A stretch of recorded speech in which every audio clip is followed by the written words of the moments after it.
I'll have what she's having.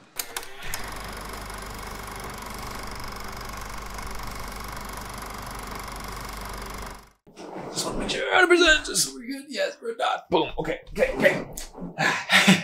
Welcome back to Life Lessons in Film. And today we are going to be making sense of life through When Harry Met Sally. The main premise is two people, Harry and Sally. They meet by doing kind of an old school rideshare kind of thing, where they're both going to New York for school, I believe. No, well, they're both done school. They're done school, both of them. Yeah. And they're moving to New York. Yeah. Although Sally is planning to go to, I guess, get a master's or something in journalism. I think she says. Yes, yeah, exactly. They get to know each other by talking. Yeah, mostly and Harry. That's when they first meet, because they were introduced to Harry's girlfriend at the time. Right. Yeah. And it follows kind of the timeline throughout the years as they meet each other, and then their lives drift apart. You know, for whatever reason, they go separate ways, and then they end up running into each other again, and then their lives are in a different stage. And then this kind of happens several times. Yeah. And the third time they meet each other, they become friends. Yes. Yeah. As they say in the end, first time they meet, they didn't like each other. Or he's like, well, yeah. She's like, well, I didn't like you. Yeah. And then each time the second time they met, she says, you didn't remember me. Yes. The third time they met, they became friends. The friendship ends in them falling in love or admitting that they love each other. Right. And that's, I think, kind of the general idea of the movie is kind of taking a look at relationships. Why they work, why they don't work. There's a lot of dynamics when it comes to like how you meet people. Is it set up through friends and the dynamics that change when you get into a relationship, how that affects your friends, how that affects, you know, the one thing that stands out right now for me is at one point Harry's with his friend and his friend seems kind of worried that Harry's going to kind of drift away from him with their friendship if he ends up getting into a more serious relationship. Was it Harry or was it Sally? I'm pretty sure it was the two guys talking about it. Yeah. Oh, I guess maybe then both of them were talking about it because the point is Sally and Harry try to set their two friends. Yeah. To set their two friends up. Yeah. I mean, no. Yeah. They try to set. Sally thinks that her friend should date Harry. Yeah. And then Harry thinks Sally should date his friend. Yeah. And so they all go out together. And as it turns out, the friends actually like each other. Yeah. And so they end up getting together and moving in together and ultimately getting married. Yeah. The reason that Sally and Harry decide that they're going to set their friends up with each other is because they were like, well, you know, what happens a lot of times is when people start dating, then they stop taking care or nurturing the friendships that they had before they are dating. Yeah. And so she's like, this way, at least if you date someone that is my friend already, then we can still continue our friendship. You know, our friendship won't be disrupted. Yeah. Yeah. Which is a reasonable thing to want, but it's not always the most realistic, and maybe it's kind of selfish. And then in the end, they end up actually getting along with the person that not planned to get along with, which is why setting people up is, I think, always doomed for failure. Not always doomed for failure, but it's a risky business. I mean, I think that whole friends, you know, say that once people start dating, that you're not friends anymore.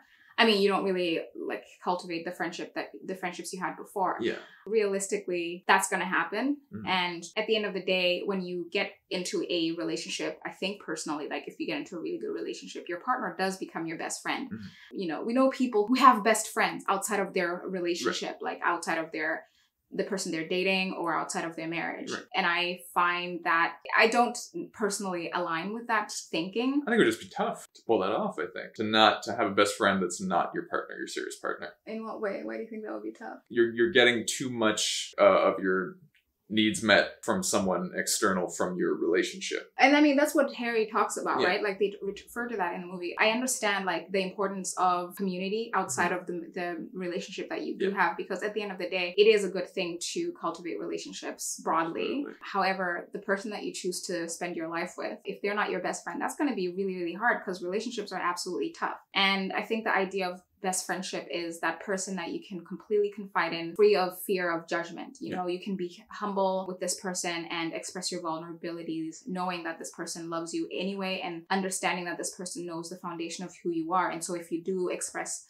your vulnerabilities, the weaknesses that you have, or the shameful feelings that you have for yourself, this person is going to uplift you and support you through them instead of kind of bringing you down. You definitely want that kind of thing in your marriage or your romantic relationship. It's not something that I personally feel like you should be looking for externally from your relationship. let's say because your relationship doesn't necessarily service that.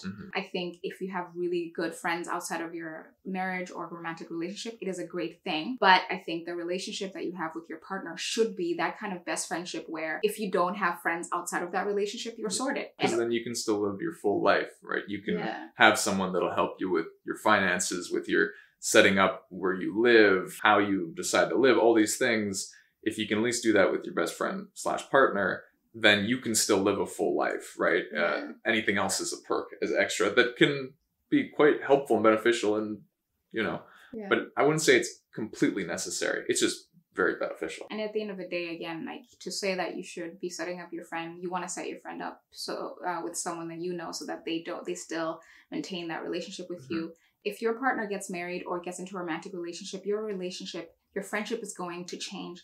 That is a fact of life. And that is why your parents, when you grow up, always say, honey, you got to find a husband, or honey, you got to find a wife. It's not because like they're just like these old people who have these conservative ideas of life. It's just the reality of when your friends start dating and people start getting married, you really realize that how important that stuff is. I think that's why it seems like everyone is more comfortable being single, say in your early 20s or even throughout your 20s, basically. And then the pressure seems to really hit people as they get more into their 30s and beyond, is because the more people in your circle, in your community, in your group start finding partners, and then just naturally having less time for other people because, you're building a life with, they're more fulfilled, and they're building a life with one particular person. It requires a lot of effort and energy to do that with a significant other. People have less and less availability for just you hanging out and spending time. So then the loneliness and the isolation starts to creep in more and more, I think. And it's a natural thing. It's a good thing, I think. Yeah, I think it is a good thing. But, not to have the loneliness creep in, but just that the parents who have that life experience, it seems very frustratingly out of date and annoying to hear from older people. It's like, trust me, at some point, you're going to want to find someone in life to share your life with. And people are like, but it's harder to comprehend, I think, at the time. But then once you have enough BS life experiences or just life experiences in general, you realize, I get it. I get it more. It makes more sense. Yeah, absolutely. We've personally experienced people who are like, well, you guys are just kind of not spending as much time with us as you used to. Like people that we knew before we met each other. Oh no, you're isolating everybody, from people that you used to know before. And we're worried about that. You guys are kind of like going to be your own little silo. You know what I mean? And that's not healthy. In my mind, my go-to would be the people are not isolating anyone. My go-to would be that they have a really good relationship. For example, like my parents. I remember before I met you, I never felt like, oh, I want to get married or anything like that. But I saw my parents, and I saw how close they were. They were such best friends. And when they were together, they were just so comfortable and so, fulfilled and just at complete peace. Every single thing that they would do together, it was just like this on both their ends, that feeling of completeness, that feeling of the comfort of knowing that this person knows me and knows my strengths, my weaknesses, and takes care of me. All of these things, there were all these comforts that they had that I really wanted to have, and comforts that I couldn't get from my friends, because there are just certain things that a romantic relationship affords you. There's just this added willingness to give much more beyond yourself versus platonic friendships. And it's not even to say that platonic friendships are bad. They're very important, but there isn't that basically selflessness that you see in real love, because with that romantic love that you have for someone, there's just this natural, or I don't know, like there's this natural inclination to put this person first. And a lot of times when you're doing that, it doesn't even mean that you're necessarily putting yourself second. Sometimes putting someone first makes you even better, because my actions affect this person. And so I want to be better because I love this person. Those are things that you don't necessarily get in platonic relationships. So when I see people, maybe kind of like, we're not hanging out as much, my friends, I feel like, you know what? I completely get it. It is great that these people have the strong partnership. You know what I mean? Exactly. I think another aspect to it that just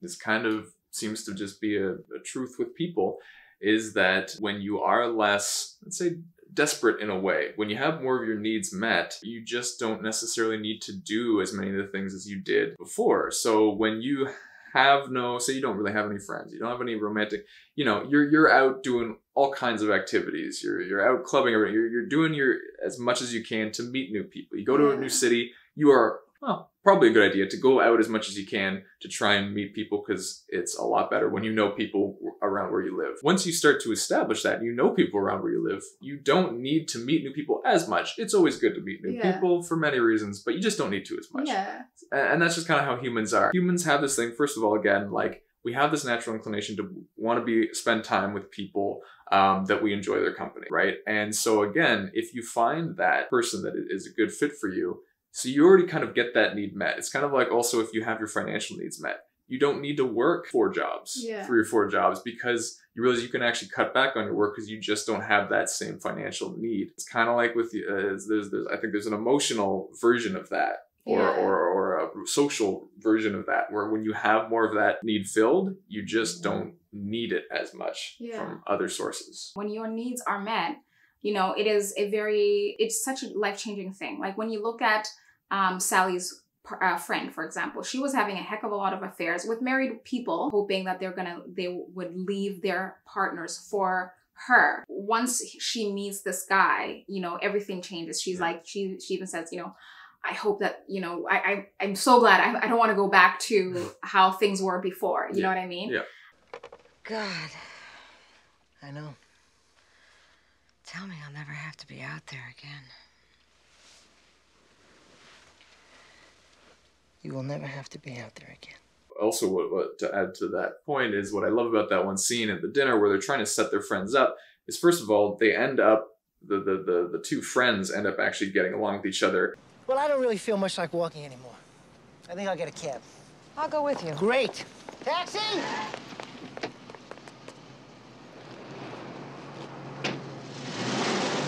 That's the thing, is that all 4 of these people are generally good people. Yeah. But the 2 of them that everyone was hoping to get along just don't get along, and that's fine. And I think it's also a testament to the fact of you when you're setting your friends up, a lot of the times, you know, you think in your mind that I'm going to set you up with this person because you guys are going to be great. You know what I mean?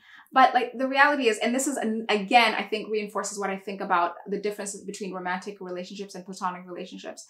There's just something about romantic relationship that goes much deeper into knowing who the person you're with. Platonic relationships, on the other hand, there can be kind of like a barrier or something. Like there's maybe a certain limit, I think. I don't know, because I've had friends before who were like, I'm going to set you up with this person. This person's going to be great.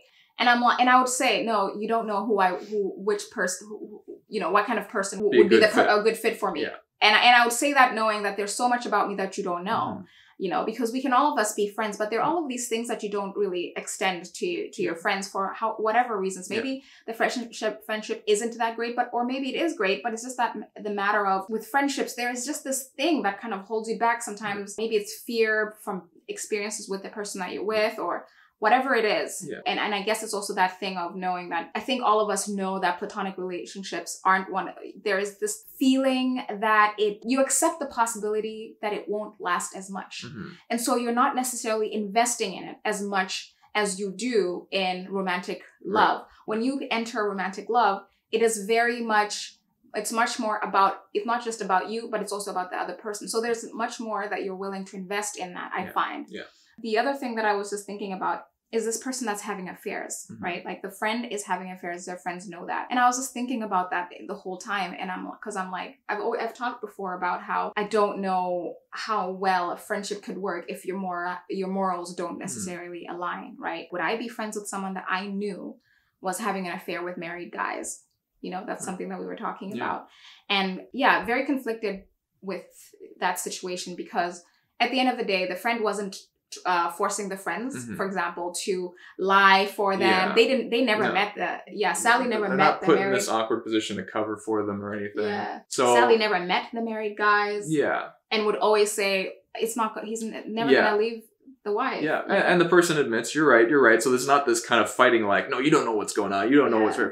So it's hard to say. I mean, I think probably for the most part, they had enough shared values that those things that they differ on, you know, the person's like, you're making a mistake. And she's like, I am making a mistake. So they could even still agree on that. So, I mean, there's that, I guess, understanding that it's like, hey, it's your life. There's not one single person I've ever met that I agree with 100%, nor should you. How far would a person have to stray from your personal values before you say, well, this isn't going to work? Because let's say, for example, you find out your friend was a murderer, right? This person treats you, honestly, obviously, this is super insane. Like, let's say you find that out, you know, the person has treated you well, you've had this fruitful relationship, you've known each other since you were kids, but you don't know that, you know, behind the scenes, this guy is out here killing people, right? I guess that'll differ for everyone. Everyone will have a certain line that they feel like once the friend crosses that in terms of certain moral choices that conflict with that, with you, or just certain whatever, right? I think some people can stay with friends with someone and they get into arguments about stuff every time they meet and they feel like they still want to be friends. And there are other times where people are like,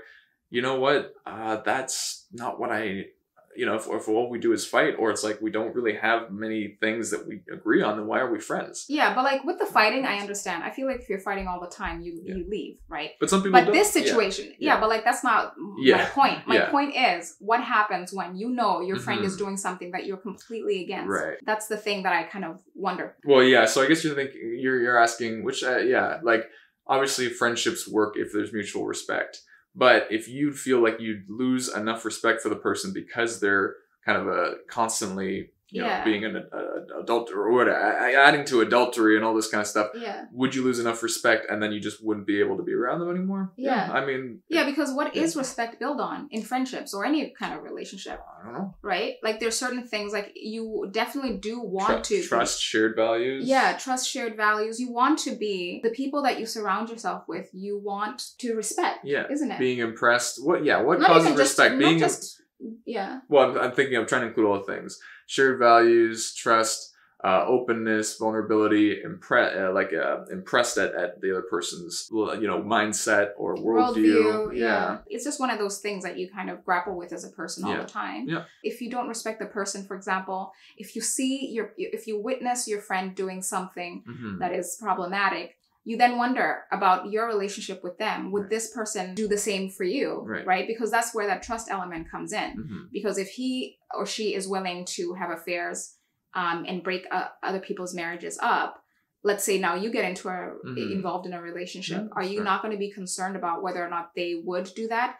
Does that mean, or do you believe that, well, they wouldn't do that to me? Right. It's kind of like if you see your friend being unkind to someone right in front of you, but then they're like, well, I wouldn't do that to you. I treat you right all the time, you know? That's fair. But then you always, it's good to know that if someone is capable of that to someone else, there's a good chance they can do that same behavior to you.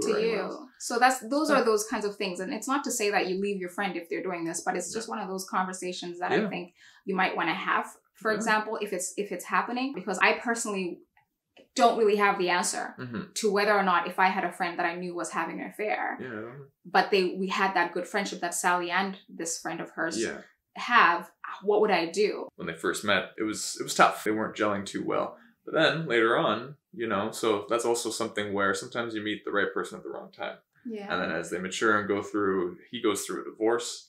That gives them some perspective. She goes through her own experiences, and then you know they find they can relate a lot better. He says he's in love with the fact of how particular she is with how she orders things. At the beginning, it drove him crazy. Exactly. But then that became something that he fell in love with. Yeah, and I really like that because the relationship. It's true, you know what you said about. I like what you said about maybe them meeting at the wrong time, because that really can happen. When you first meet Carrie, he's actually really quite uptight about so many things. He has all these theories about what people can and can't do. He thinks women and men can be friends, but then they go on to be friends for years. Yeah. You realize, of course, that we could never be friends.